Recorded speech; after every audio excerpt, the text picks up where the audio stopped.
Hello, this is Richard Collins, your instructor in ATM 101 Weather and Climate of Alaska at the University of Alaska Fairbanks. Welcome to Unit 8, Precipitation. I want to kick off this unit with a presentation of some snow depth data from various sites across the state of Alaska.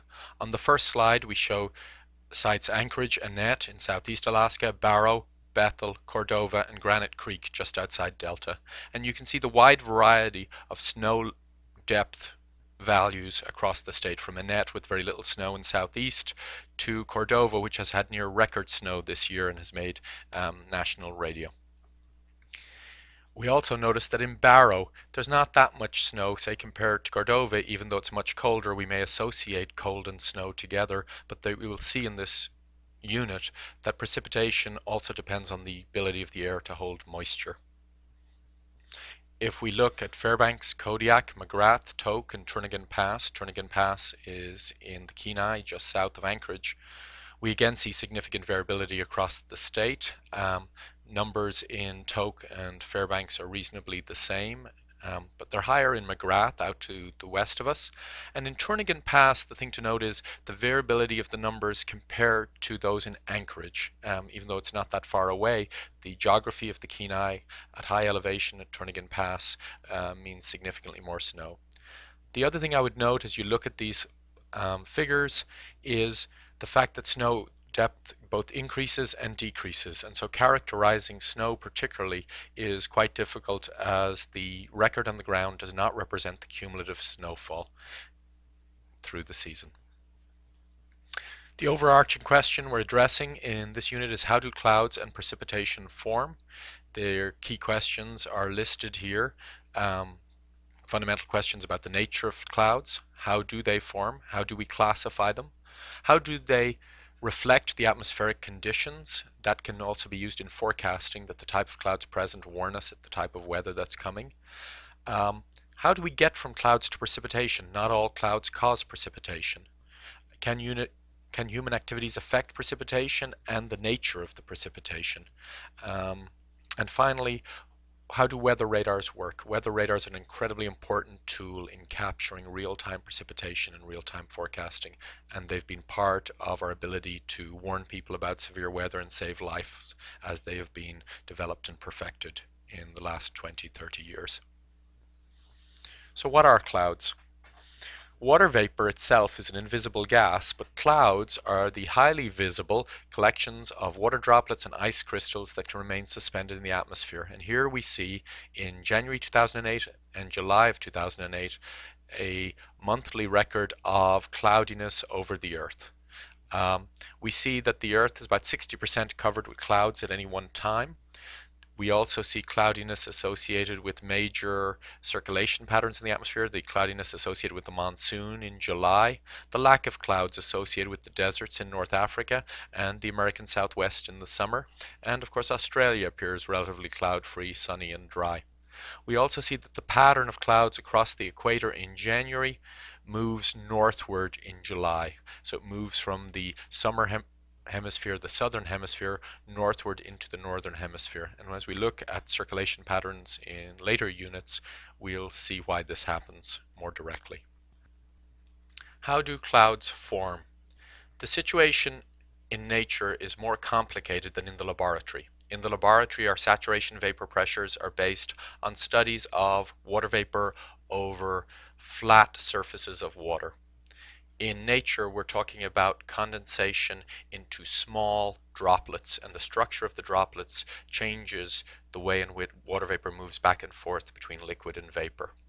If we have perfectly clean water, we expect that we have to actually supersaturate, relative humidities greater than 100%, to get droplets to form. And indeed, this is very difficult, and if this were the case, it would be very hard for clouds to form in nature.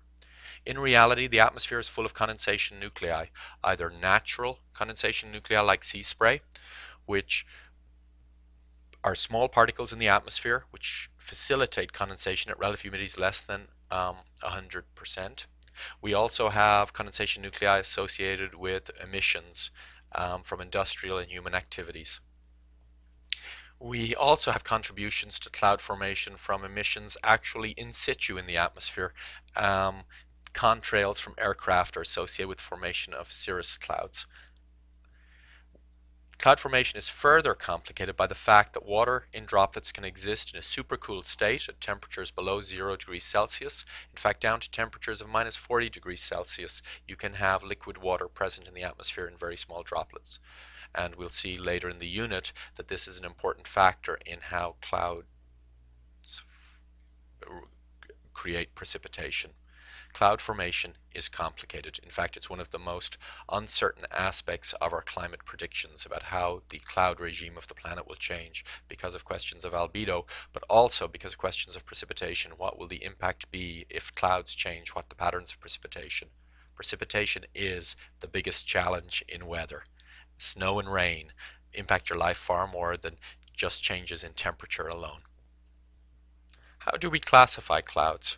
We classify clouds based on their appearance, the physical characteristics, and a healthy dose of Latin.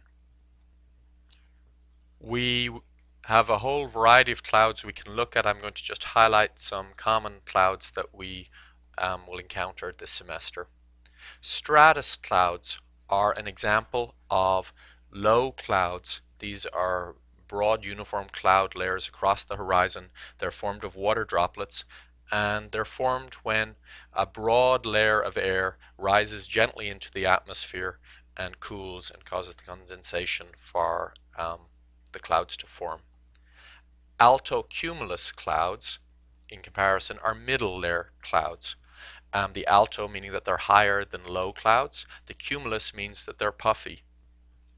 They have roll-like patches or puffs. They are formed of water droplets, and they are thick enough to obscure the sun. They don't lead to heavy precipitation. Finally, cumulonimbus clouds are clouds that are puffy and also likely to cause rain. That's where the nimbus comes from. And these clouds have large vertical extent. They are forming in regions where we have an unstable atmosphere, as we saw in the last unit. Issues of stability in the atmosphere, the temperature profile is very important. These clouds form in regions where you can get air parcels rising a significant depth into the atmosphere, large vertical ascent, and we get significant rainfall associated with cumulonimbus clouds, and we associate them with thunderstorms. Cloud formation requires vertical motion.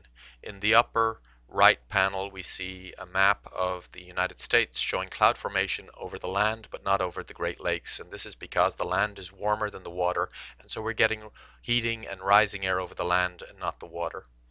In the middle panel we see that we can get cloud formation in bands as air comes over mountains, and you get that the air traveling from left to right rises over the mountain and then bobs due to buoyancy on the right side of the mountains, and in the rising crests of air we get condensation because we get cooling. In the lower troughs we get evaporation, and so we get bands of clouds that follow the crests in the air motion. In the bottom panel we have an example of cloud formation in wind shear, a Kelvin-Helmholtz instability, where we have wind increasing with height, and so a low wind area and a high wind area, when they're next to each other in height, you get turbulence across the boundary. It's called an instability because it raises the air into the higher wind speed layer and gives us these very distinctive curls in the cloud structure.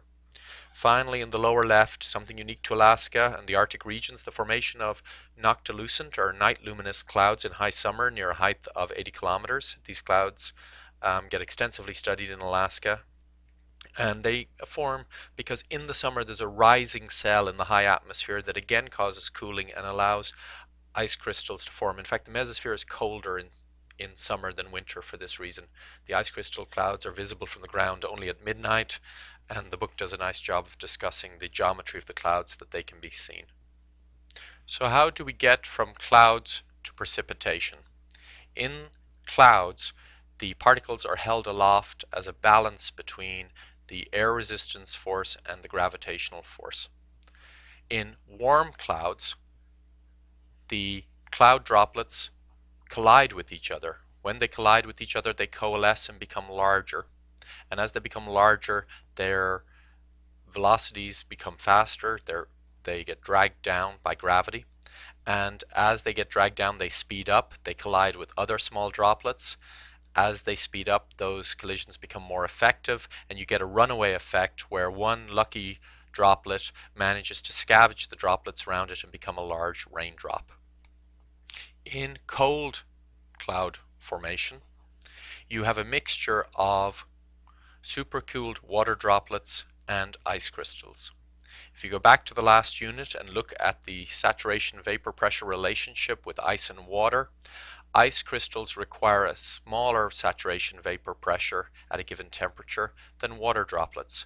So when an ice crystal is next to a water droplet, it thinks the air is too humid, and so some of that water vapor can attach itself to the ice crystal. At that point, the water vapor has become lower than the saturation vapor pressure over the water droplet. The water droplet now evaporates slightly to fill the water vapor that it thinks should be around it, and therefore you end up with a net transfer of water from the supercooled water droplets toward the ice crystals. The ice crystals continue to grow, they become heavier, just like the large water droplets. They begin to fall out of the sky at the expense of the supercooled liquid droplets. And so these are the two ways in which large liquid droplets can form in warm clouds and large ice crystals can form in mixed phase clouds. The other thing to note about this is that the particles can have quite a adventuresome process of falling out of the cloud. With updrafts and downdrafts, the particles can travel quite a ways through the cloud, and in fact, if we think about hail, which forms in deep thunderstorm clouds, the hail particles show quite a bit of structure because of the formation of ice in different regimes as they pass through the cloud, and so they carry the history of that formation and their journey through the cloud with them. The other thing to note is that the precipitating particles can change in their journey from the bottom of the cloud to the ground.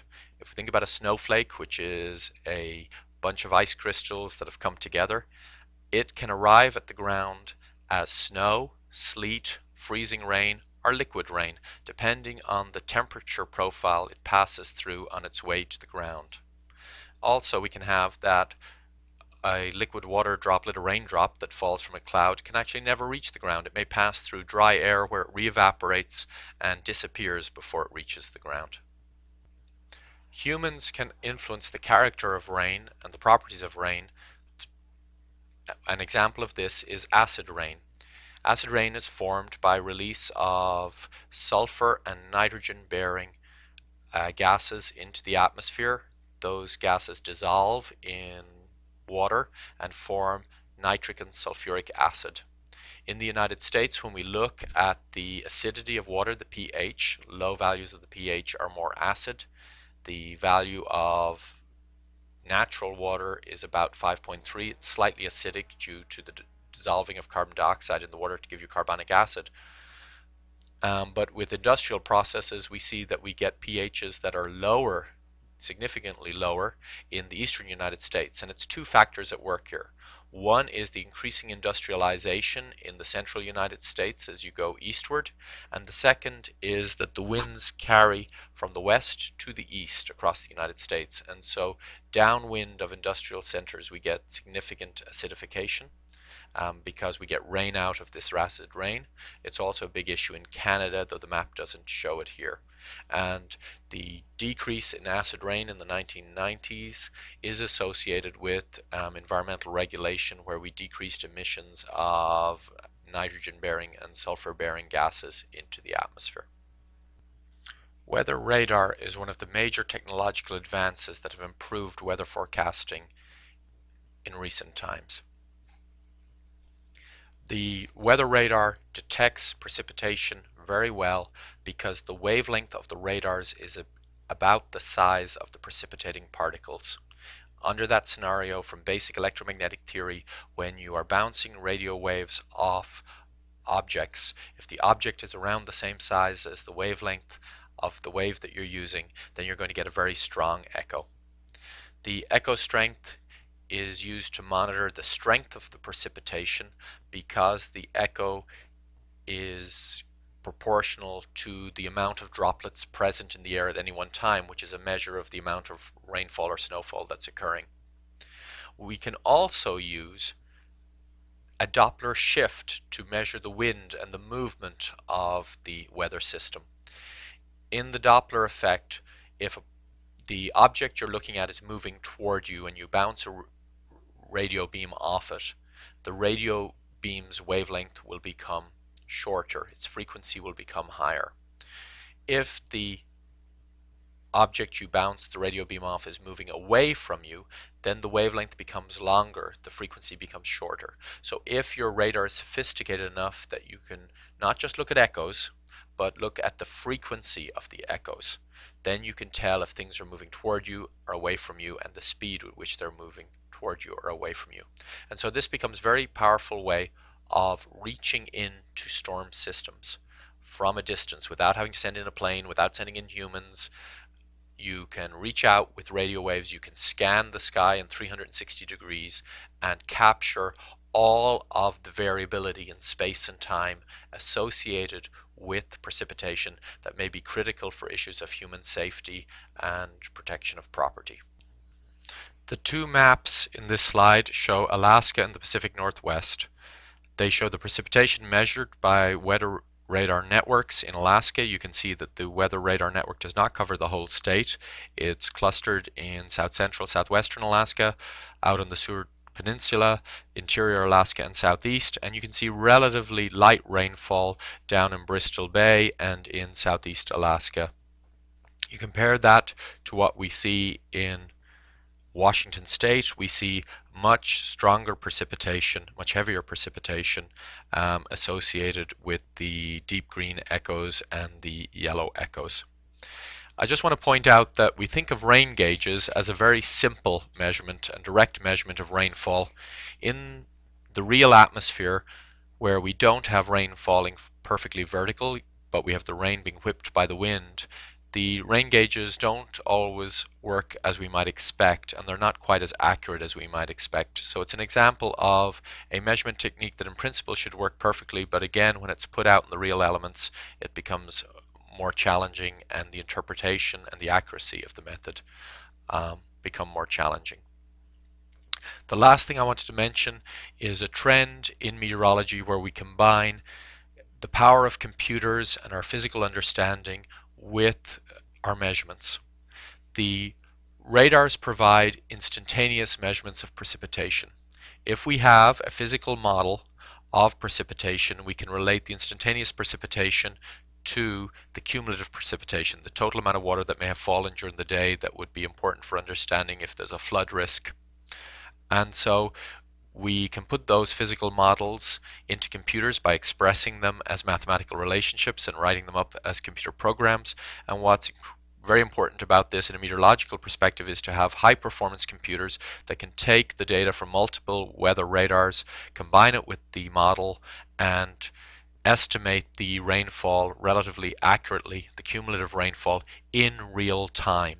So it's the idea of taking disparate data sources, bringing them all together, combining them with physical understanding, and doing it quickly so that you can respond to weather events in real time.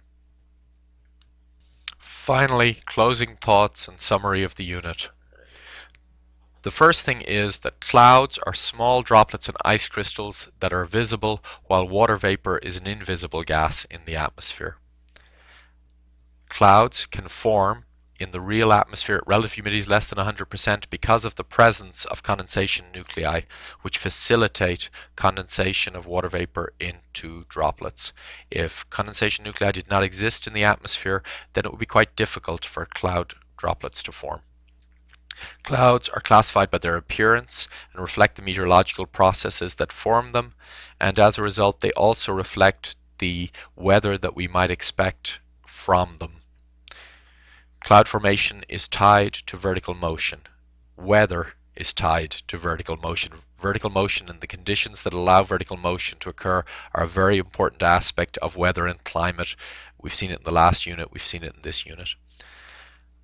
Fog is a cloud at the ground, and therefore fog forms when surface air is cooled. Not all clouds cause precipitation. In fact, most of them don't. Particles must be able to grow in size to fall to the ground.